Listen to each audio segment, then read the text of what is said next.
तो सबसे पहले इजराइल और ईरान, इन सब की जो दुश्मनी है वो बहुत पुरानी है। ईरान हमास जैसे आतंकवादी गुटों को पनाह देता है, समर्थन देता है और उनको मान्यता देता है, जो इजराइल में जाकर के इंसानियत को ख़त्म करने का काम करते हैं। मैं ये नहीं कह रहा कि इजराइल वाले जो हैं बहुत सही काम कर रहे हैं, वो भी इंसानियत को ख़त्म करने का काम कर रहे हैं। और अमेरिका क्या चाहता है? अमेरिका चाहता है कि ईरान जो है परमाणु शक्ति ना बन पाए। क्यों? क्योंकि उन्हें लगता है कि अगर ईरान परमाणु शक्ति बन गया तो वो पूरी दुनिया के लिए एक खतरा बन करके उभर के आएगा हम लोग के सामने। और जैसा कि मिडल ईस्ट में ये जो युद्ध हो रहा है, इसका बहुत ही घातक परिणाम होने वाला है। अब क्या होगा ये तो वक्त ही बताएगा। लेकिन इजराइल और अमेरिका ने मिल करके ईरान पर हमला कर दिया 28 फरवरी को, और वहाँ के जो सुप्रीम लीडर हैं आयतुल्लाह खुमैनी को मार गिराया है, जिसकी पुष्टि भी ईरानी मीडिया ने कर दी। सबसे पहले हम ये जान लेते हैं, क्या ईरान में हालात सही हैं?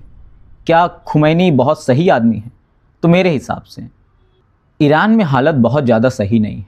वहाँ के जो सुप्रीम लीडर हैं खुमैनी, वो एक धार्मिक नेता हैं जिनके पास उस देश के प्रेसिडेंट से भी ज़्यादा पावर है। यानी वहाँ का जो सिस्टम है एक अलग ही लेवल का सिस्टम है, जहाँ पर सुप्रीम लीडर के पास इतनी पावर है कि वो चाहे जिसे ख़त्म कर दे, वो चाहे जिसे बचा ले। अभी हाल ही में जब ईरान में कुछ प्रोटेस्ट हो रहे थे, तो खुमैनी के आदेश के द्वारा ही वहाँ पर कई लाख कई हजार लोगों की मृत्यु करा दी गई।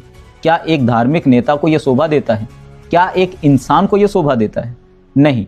वहाँ पर जिस तरीके के हालात हैं वो बद से बदतर हैं, या बद से बढ़िया हो सकते हैं डेफिनेटली, लेकिन जिस तरीके के प्रोटेस्ट में हमने इमेज देखी वो बद से बदतर ही कहलाने लायक है।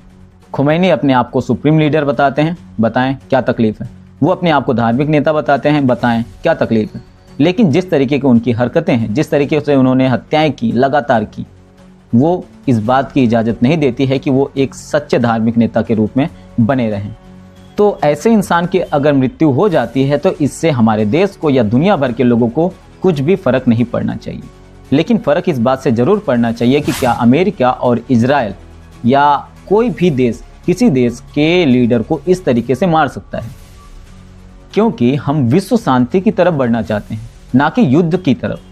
क्या वर्ल्ड वॉर 3 देखना चाहते हैं आप सब? क्या अमेरिका वर्ल्ड वॉर 3 करना चाहता है? नहीं। अमेरिका की दादागिरी लगातार बढ़ती जा रही है, इसमें कोई डाउट नहीं है। लेकिन खुमैनी की भी तो दादागिरी है अलग से। अगर आप सनकी रहेंगे, अगर आप अपने धर्म के नाम पर कुछ भी करेंगे, तो क्या वो सही हो जाएगा? नहीं। कोई आएगा जो तुम्हें सबक सिखाएगा। तो आपके लिए अमेरिका आ गया, सबक सिखा दिया उसने। लेकिन अभी भी कुछ लोग समझने को रेडी नहीं है। वो अभी भी यही चाहते हैं कि धर्म के नाम पर उनका देश आगे बढ़े, धर्म के नाम पर देश में सिस्टम बने, सीरिया कानून लागू हो। तो ऐसा नहीं होना चाहिए। आप लोग को भी समझदार बनना होगा। इस देश के मुसलमानों को या दुनिया के किसी भी देश के मुसलमानों को अपने धर्म से आगे इंसानियत को रखना पड़ेगा। अगर आप नहीं रखेंगे तो कोई भी आपके लिए धर्म से आगे इंसानियत को नहीं रखेगा, वो भी अपने धर्म को आगे रखेंगे। इस बात को जितना जल्दी हो सके सभी लोगों को समझ लेना चाहिए। तो इस युद्ध का मेन कारण क्या था कि अमेरिका जो है ईरान को परमाणु शक्ति नहीं बनने देना चाहता था, और ईरान जो है अपने परमाणु परीक्षण को लगातार आगे बढ़ा रहा था।